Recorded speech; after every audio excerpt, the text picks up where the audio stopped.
ඉතින් අද කතා කරන්න යන ගේම් එක තමයි Once Upon a Puppet. ඉතින් මේ ගේම් එක තනිකර ස්ටෝරි ගේම් එකක්. ඉතින් ඒක ඔයගලන්ට ශ්‍රී ලංකාවේ ඔයගලන්ට පේනවා. ඉතින් අපිට හම්බෙන මේන් කැරක්ටර්ස් දෙක තමයි මෙන්න මේ ඉන්නේ.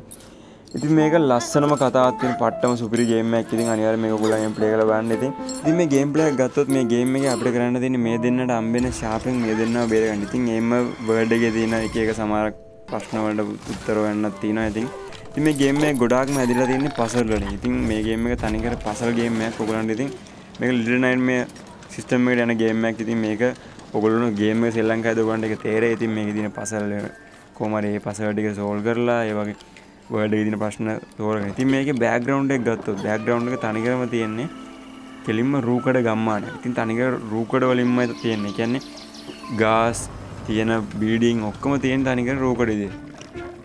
ඉතින් මේ ගේම් එක හරිම ලස්සන ස්ටෝරියක් තියෙන පට්ටම ගේම් එකක්. ඉතින් ඒක අනිවාර්යෙන් ඔයගොල්ලෝ ගේම් එක ප්ලේ කරලා බලන්න. ඉතින් මේ ගේම් එකේ ස්ටෝරේජ් එක වෙන්නේ GB 15ක් වගේ වෙන්නේ. ඉතින් මේ ගේම් එක PC ගේම් එකක්. ඉතින් මේක ඔයගොල්ලෝ අනිවාර්යෙන් මේ ගේම් එක ප්ලේ කරලා බලන්න. ඉතින් මේක ප්ලේ කරලා ඔයගොල්ලන්ගේ ෆීඩ්බැක් එක අනිවාර්යෙන් පල්ලෙහායි කමෙන්ට් එකක් දාන්න යන්න. ඉතින් මේ ගේම් ප්ලේ එක මම අනිවාර්යෙන් මගේ YouTube channel එකේ දාන්නම්. ඒ වීඩියෝ බලන්න ඔයගොල්ලෝ කැමති නම් මගේ channel එක subscribe කරලා bell icon එකත් ඔබලා තියාගෙන ඉන්න. එතකොට මම දාන වීඩියෝස් ඔයගොල්ලන්ට පට ගාලා notification එකක් ගන්න පුළුවන්. ඉතින් මේ ගේම් එක අනිවාර්යෙන් ඔයගොල්ලෝ ගහලා බලන්න. ඔයගොල්ලන්ගේ feedback එකත් අනිවාර්යෙන් දෙන්න. ඉතින් වීඩියෝ අන්තිමට බලලා ඔයගොල්ලෝ හැමෝටම thank you for the watching.